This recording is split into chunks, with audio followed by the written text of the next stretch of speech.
France avait redécoupé les frontières entre l'Algérie et le Maroc en 1952 parce qu'il y avait un mouvement autonomiste au Maroc qui était déjà très présent et donc on savait plus ou moins que le Maroc allait retrouver son indépendance, sauf qu'on avait trouvé des ressources énergétiques très importantes dans le sous-sol du Maroc et donc on avait redécoupé les frontières entre les deux pays au profit de l'Algérie, c'est-à-dire que quand le Maroc a obtenu son indépendance, une partie de son territoire avait été amputée au profit de l'Algérie et notamment des régions très riches autour de Tindouf et de Colombe-Béchar. Mais du coup, pendant toute la période où le FLN se bat pour obtenir son indépendance militairement par la France, il y a un vrai soutien de la part du Maroc et également de la Tunisie au profit des combattants algériens, à tel point que le gouvernement français de l'époque dit clairement que si le Maroc arrêtait de soutenir la rébellion algérienne, eh bien finalement on arriverait à pacifier l'Algérie et garder une Algérie française. Donc la France propose au Maroc de lui rétrocéder les régions qu'il convoite, en échange d'un arrêt du soutien des indépendantistes algériens,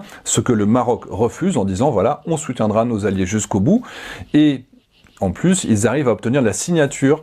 du gouvernement provisoire algérien qui dit voilà, une fois qu'on sera indépendant, on vous remettra ces zones qui vous appartiennent.